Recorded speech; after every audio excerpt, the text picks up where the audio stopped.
కాంగ్రెస్ అంటేనే క్రైసిస్, కాంగ్రెస్ ఉంటేనే క్రైసిస్. ఇది మరొకసారి రుజువైంది. మొన్న కర్ణాటకలో, నిన్న హిమాచల్ ప్రదేశ్లో, నేడు తెలంగాణలో కాంగ్రెస్ ఎక్కడ ఉంటే అక్కడ ఆర్థిక సంక్షోభం ఏర్పడుతుంది. తెలంగాణ ఏర్పడ్డ రోజు తెలంగాణ పునర్విభజన చట్టం ప్రకారం తెలంగాణలోని 10 జిల్లాల్లో 9 జిల్లాలు వెనుకబడినటువంటి జిల్లాలు స్వయంగా కేంద్ర ప్రభుత్వం గుర్తించింది. ఈ 9 వెనుకబడిన జిల్లాలకు కూడా అభివృద్ధి కోసమని ప్రత్యేకంగా నిధులు కేటాయించాలని చెప్పి కూడా రీఆర్గనైజేషన్ యాక్ట్ చెప్పింది. అటువంటి తెలంగాణ రాష్ట్రం 10 ఏళ్లలో దేశంలోనే నెంబర్ 1 పర్ క్యాపిటా దిశగా ప్రయాణం సాగించి అభివృద్ధి పదంలో ఎంతో ముందుకు దూసుకెళ్లడం జరిగింది. కానీ దురదృష్టకరమైనటువంటి విషయం ఏంటంటే, అదే తెలంగాణ ఈరోజు మార్పు మార్పు అని చెప్పి ప్రజలు ఆశపడి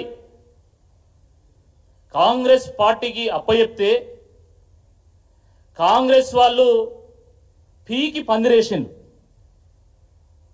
మొత్తం ఇప్పి కుప్పబెట్టిన రాష్ట్రాన్ని. ఈరోజు తెలంగాణ రాష్ట్రంలో రియల్ ఎస్టేట్ మొత్తం కుదేలైపోయింది. మీరు ఎవరినైనా అడగండి, ఈరోజు డెవలపర్లను కానీ బిల్డర్లను కానీ చేసినటువంటి లేఅవుట్లలో ఒక్కటి కూడా అమ్ముడు పోవడం లేదు, కట్టినటువంటి ఫ్లాట్లలో ఒక్కటి కూడా అమ్ముడు పోవడం లేదు. చిన్న చిన్న వాళ్ళు 5 కోట్లు 10 కోట్లు పెడితే పెద్దవాళ్ళు 100-200 కోట్లు పెట్టి ఈరోజు ఒక్క ప్లాట్ అమ్ముడు పోయినా చాలు అనే స్థాయికి ఈరోజు చేరుకున్నాం. అంత దయనీయమైనటువంటి ఒక పరిస్థితుల్లో ఈరోజు రియల్ ఎస్టేట్ రంగం ఉన్నది. ఇది వాస్తవమా కాదా ఒకసారి మీరు ఆలోచించండి.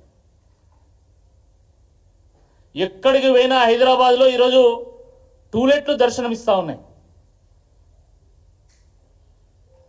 నేను మొన్న గచ్చిబౌలి చౌరస్తాకు పోయినా. గచ్చిబౌలి చౌరస్తాకు పోతే అక్కడ పాత బిల్డింగ్లకు కొత్త బిల్డింగ్లకు టూలెట్ బోర్డులు పెట్టింది. చాలా చోట్ల ఇదే పరిస్థితి. కాజాగూడలో సాయి ఐశ్వర్య రెసిడెన్సీ ఒక రెసిడెన్సీ ఉంది. అక్కడ ఒక అపార్ట్మెంట్ ఉంటే 8 ఫ్లాట్లు ఉంటే 3 టూలెట్ బోర్డులు పెట్టింది. సాధారణంగా హైదరాబాద్లో ఇల్లు కావాలంటే నెల రోజులు తిరగాలి. కానీ ఈరోజు ఎక్కడికి పోయినా కూడా టూలెట్ బోర్డులు దర్శనమిస్తూ ఉన్నాయి. ఇది వాస్తవమా కాదా ఒక్కసారి ఆలోచించండి. రియల్ ఎస్టేట్ అంటే ఇదేదో కేవలం వ్యాపారానికి సంబంధించినటువంటి అంశం కాదు. ఇది ఎన్నో వ్యాపారాలు రియల్ ఎస్టేట్ తోని కన్స్ట్రక్షన్ తోని ముడిపడినటువంటి కొన్ని లక్షల మంది ఉపాధి పొందుతున్నటువంటి ఒక సెక్టర్ ఇది.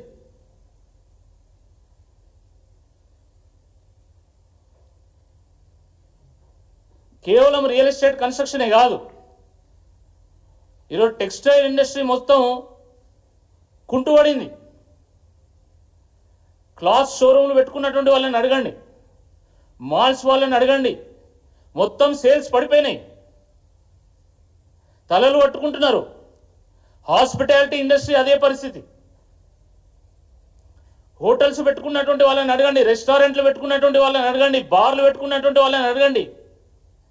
గతంలో రోజుకు 50,000 కౌంటర్ అయితే ఈరోజు 30,000 కౌంటర్ అయ్యేటువంటి పరిస్థితి కూడా లేదు. టూరిజం ఇండస్ట్రీ కుదేలవుతా ఉన్నది.